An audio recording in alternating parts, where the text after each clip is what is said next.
2 જુલાઈ એ સમગ્ર ગુજરાતને આવરી લે એવી શક્યતા છે.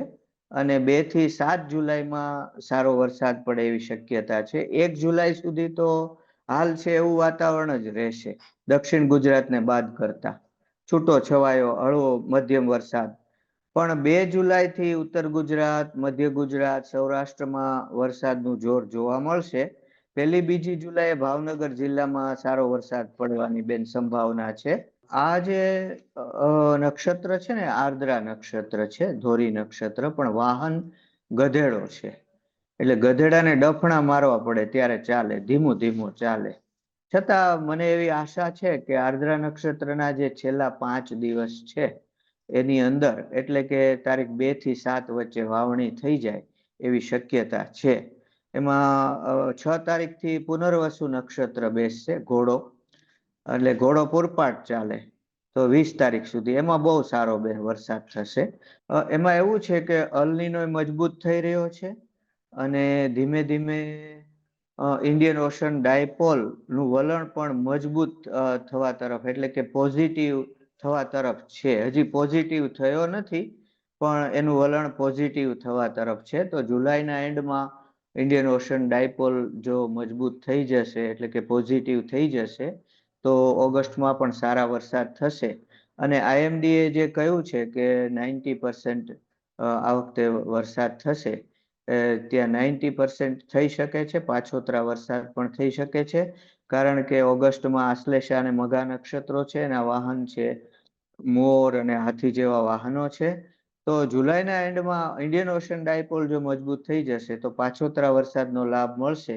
મારું એવું માનવું છે કે ઇન્ડિયન ઓશન ડાયપોલ, કે જે અલ નીનો નામના રાક્ષસ સાથે લડી શકે છે, હિન્દ મહાસાગરનું પરિબળ, એનું વલણ પોઝિટિવ થવા તરફ છે. તો એને કારણે એ સકારાત્મક થવા તરફ છે, અને જુલાઈના એન્ડમાં એ સકારાત્મક થાય એવી શક્યતા છે. તો એને કારણે આ જે ઘટ છે એ પાછોતરા વરસાદમાં સરભર થઈ જાય એવું એવું મને લાગી રહ્યું. ઉત્તર પૂર્વમાં તો અલ નીનોની કોઈ અસર નથી, એટલે ત્યાં તો પૂર પ્રકોપ જોવા મળશે. અને 96 થી 110% જેટલો, એટલે સામાન્ય વરસાદ. ત્યાં તમને ઘણા બધા પૂર જોવા મળશે. અને મને એમ લાગે છે કે અહીંયા કોઈ પૂર આપણા સૌરાષ્ટ્રમાં, ગુજરાતમાં એવા કોઈ વિનાશક પૂર પ્રકોપ આપણને જોવા મળે એવું નથી. કારણ કે મધ્ય ભારત, દક્ષિણ પ્રાયદ્વીપીય ભાગોમાં સામાન્યથી કમ વરસાદ થવાનો છે. ઉત્તર પશ્ચિમ ભારતમાં સામાન્યથી કમ, પંજાબ, રાજસ્થાન, હરિયાણા અને જે મોન્સૂન કોર કહેવાય છે એમાં ઓસતથી કમ વરસાદ થશે. 16 જુલાઈએ બહુ સારો વરસાદ થવાની સંભાવના મને દેખાય છે, કારણ કે અષાઢી બીજ છે.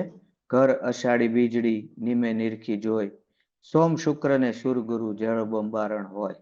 તો ત્યારે મધ્યપ્રદેશ, ગુજરાત અને મહારાષ્ટ્રમાં 16 જુલાઈ આસપાસ ખૂબ સારો વરસાદ થઈ શકે છે.